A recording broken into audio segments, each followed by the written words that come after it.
mucho de la televisión argentina, un programa donde se come y la comida es muy protagónica. La chef preguntada por la conductora qué comemos hoy, dijo, bueno, una comida nuestra, argentina, el mbejú, y volvimos a tomar las armas para ir hasta Buenos Aires. No paramos, vamos a tumbarlo al presidente Fernández, parece, por el honor del mbejú. Y esto nos traía a colación un poquito, a ver si existe en la bibliografía guaraní, en trabajos de investigación de carácter etnológico eventualmente, si hay algo que siga las huellas del aporte de los pueblos nativos de la región de Paraguay en materia gastronómica.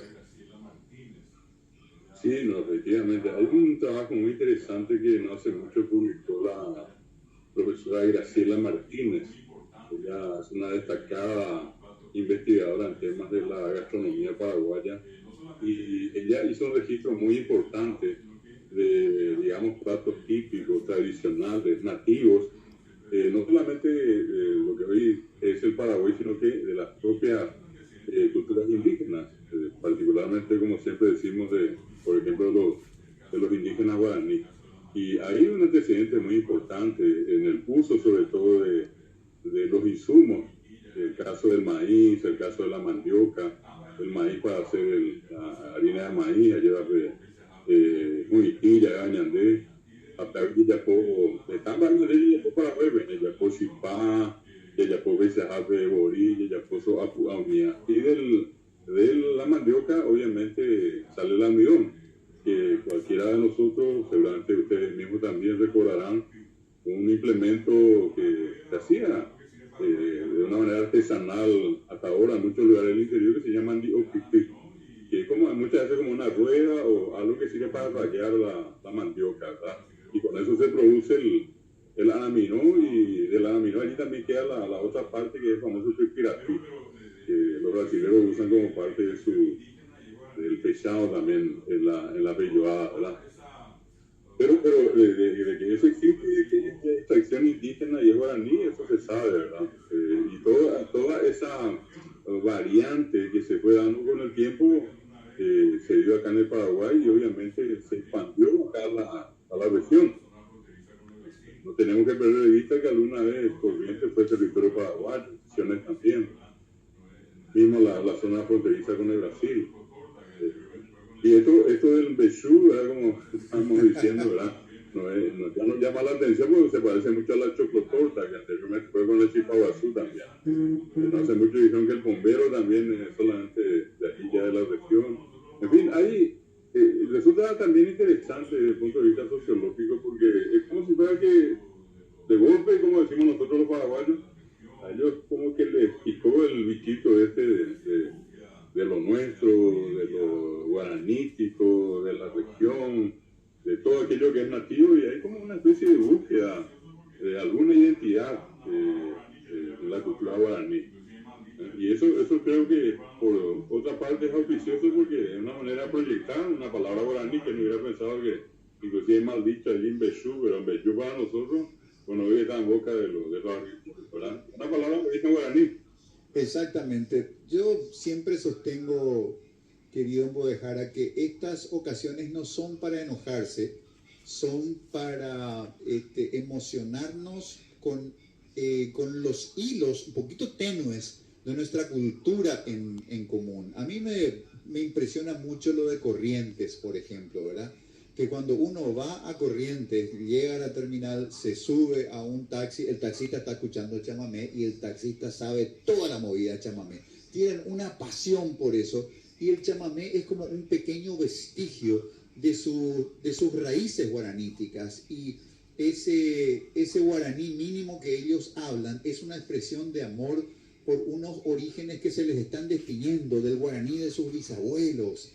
Entonces, es tan fuerte la huella guaranítica en el norte argentino, que cuando pasan estas cosas de las interacciones geográficas, de las pertinencias nacionales, de la dinámica humana, de la migración de uno y otro lado del río, lo que estamos haciendo es hermanarnos a través de esta cultura. Entonces, cuando de repente aparece un un nuevo émulo de Chitaucillo en Chororó y cantan India y lo asumen como propio, yo no me enojo, al contrario, yo mirá qué lejos que está llegando José Asunción Flores a Momon, Brasil, Butepe, Oye Purajey,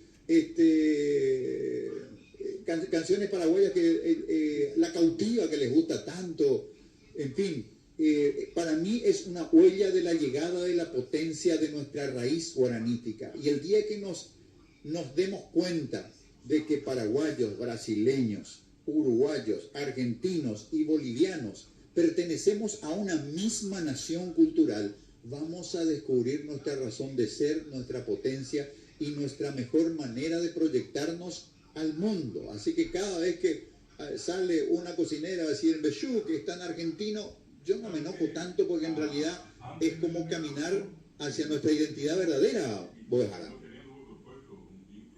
Justamente antes del Mercosur, nosotros teníamos, y seguimos teniendo por supuesto, un vínculo común que es la cultura guaraní en la región. Obviamente todos hoy reconocen que el epicentro de la lengua y de la cultura guaraní es Paraguay. Y obviamente tuvo sus ramificaciones. Hoy, por ejemplo, nadie ya se da cuenta, sin embargo, es una palabra guaraní, por ejemplo, la palabra Maracaná, el más grande estadio del mundo, tiene un nombre guaraní. Si acá en Paraguay, ¿cuántas compañías que se llaman Maracaná? Maracaná es loro. Y si no es Maracaná, por ejemplo, el centro estratégico de la política brasileña, que es nada más y nada menos que Itamanatí, y ellos quieren Itamanatí, Ita quiere Maná deforme y el lugar donde abundan las tierras deformes. Y es un nombre guaraní. Cuando ellos dicen del autódromo Yacarepaguá, el yacaré paguá es la variedad. Hay yacarecún, yacaré overo, yacarepaguá. Y es un nombre guaraní. Cuando hoy decimos Uruguay, correctamente pronunciado así como Paraguay, no es Paraguay, sino Paraguay. Que la gente hasta ahora dice Jata Paraguay. ¿Ves? Lo mismo ocurre con Uruguay, que es Uruguay. Uruguay es un caracol de mar. Y es el río donde abundan los caracoles de mar. El guaraní tiene esa particularidad aquí, que amigos de la radio allí, todos los que nos escuchan y nos ven. El guaraní tiene una característica de nombrar los lugares, los famosos topónimos, por la abundancia de ciertos elementos. Y cuando se trata de agua, se le agrega siempre al final la U. Por ejemplo, decimos acaraí. Acará es el nombre de un pez. Y significa río donde abundan los acará. No es que solamente hay acará, hay más acará. Abajo está otro que llaman mondaví, que no es mondaví, es mondaví. Está el nombre de un pez. Más abajo está, por ejemplo, Yatitarí. Yatitá es un caracol. Boejara, está Pirapeví. Pirapeví es el salmón. Boejara, sacame una espina que tengo atravesada en la garganta y decime que hay otra interpretación a lo que significa Teguicuarí, por ejemplo. Claro, Teguí es la gente en el mundo indígena. Juan es el lugar donde abunda. Y los brasileños alguna vez, cuando se enviaron libros imprimidos del Paraguay, anteriormente se usaba, y que yo creo que muchos de los que nos escuchan y nos ven saben, hay un signo que es propio guaraní, el pusó, el famoso pusó. Sí. Y bueno, eso anteriormente en los textos antiguos se escribía como una B corta suspendida, una B corta. ¿Y qué hicieron los brasileños? Bajaron y convirtieron en una R. Entonces esa R tenemos que decir siempre como un pusó. El lugar, el río, a cuya vera vive una comunidad, significa eso. Pero Teguicuarica es por la degradación que tuvo la palabra. Así como hoy decimos Paraguay, que era Paraguay. Hace mucho hubo una discusión sobre si es Tacuarí es la palabra. Hoy decimos Tacuarí. El nombre original era Cuindí, es el locote. Y como el castellano no tiene la U y no tiene la U nasal, quedó un quiquí. Ahora, como yo sé que era Cuindí, porque en guaraní yo uso con D. Sí, uso para las palabras orales, yo pacobati, puedo decir pacobante. Y cuando la palabra es nasal, en vez de decir uso D, digo ñaná, no digo ñanapé. Claro, entonces, claro. Si está D al final, quiere decir que alguna vez, esa que hoy es Kiki, fue Kiki, y el lugar donde abundan las plantas de Kiki. Entonces, así como eso, tan pintoresco es el guaraní, que inclusive el lugar donde nació San Martín, y que Yapeyú, es Yapeyú. Es agua de superficie dorada. Y así le llaman hoy, la una dorada le llaman en castellano. Claro, y en Buenos Aires. En Buenos Aires. Nombre guaraní. Cuando nació San Martín, nació en Paraguay. Todavía no fue la guerra del 70 cuando eso. Claro, y en Buenos Aires que ahí está la calle G, que le dicen es UI, el agüita, el arroyito. Bueno, en Bolivia, pues vos ahora, tenés departamentos como Santa Cruz, Tarija, Beni, Pando, que son de habla guaraní. correcto, que hablan un guaraní raro, pero emocionante. En el acento llano, en vez de decir capirenda, dicen capirenda. En vez de decir burubisa, dicen burubisa. Sí, ellos hablan del Marané y dicen Ibi Maraney, pero hablan de lo mismo y es emocionante. Boejara, Omeaco, Ojendujina, Ñande la Pisa, Ape, Ombapoa, Ñandive, Hugo Alberto Cáceres, Endigo, Cara Yao, Guaja, Inte, Ñaja, Ashubela, Upevia, Yepa, Baeco, dice la Cara Yao. Mukuni va que cara ya o se dice que puede ser el lugar donde abundaban los carayá, los monos grandes. Sin embargo, hay otra que es muy interesante que se refiere a cará como una raíz. Cará, yao, cará, uguá, cará, huatá. Eso está estudiado por Moisés Bertón en un libro, en un diccionario botánico, donde se define que probablemente se trata de una variedad vegetal, que hoy lleva el nombre de carayao también. De las dos formas, en el estudio está analizado el caso de carayao. Luego viene, siempre se le agrega o a carayao, por ejemplo, tupao, cuando nosotros decimos boejao, ¿verdad? La o esta de toga, lugar. Bueno, coña ñemonguetán goñe Perú. Petén coña caraíje y jagüere tangamburí pela bellu argentino wa ayepa ñajen domina ya hechaminan ba epa y coña caraíja upeico anga tu oye disculpa manda y coin ba echa oye disculpa guaranime pero oye poma ya hechata moco idea.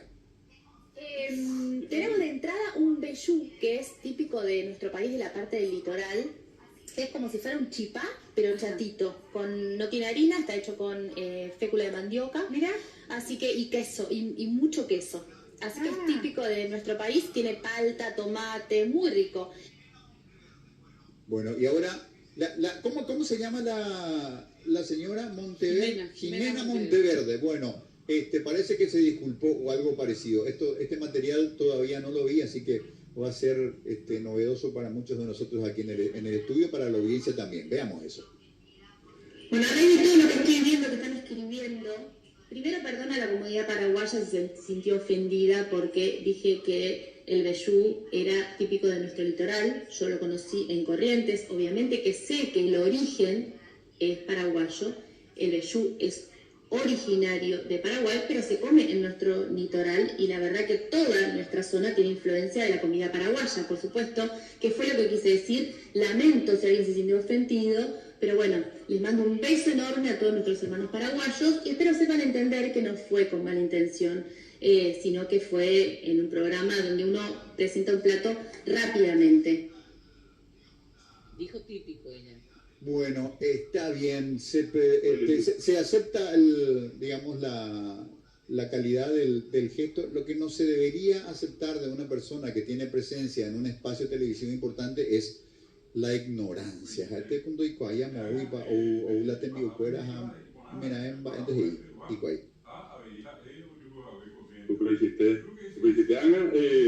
pasar iba con Paraguay, Perú.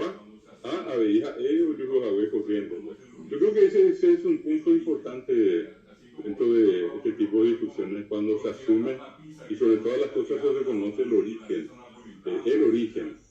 Así como hoy nosotros a lo mejor podemos producir hasta una pizza que ya no es italiana, una milanesa napolitana, etcétera, y lo hacemos acá ya con molde paraguayo, ¿verdad? Sin embargo, podemos reconocer siempre que algunos de estos tienen origen, seguramente en Italia, otros en Brasil, otros en Argentina. Respetamos el origen y producimos y consumimos.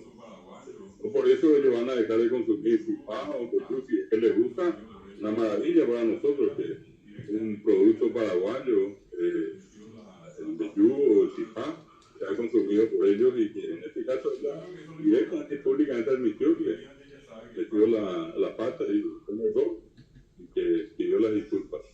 Yo creo que eso es lo importante, ¿verdad? Que definitivamente ella sabe que es paraguayo. Jara, muchísimas gracias. Fue realmente un placer y un gran aprendizaje estos minutitos contigo. Así que imagino lo que debería ser poder participar sistemáticamente de un curso, porque creo que los paraguayos tenemos como muchos de nosotros, pero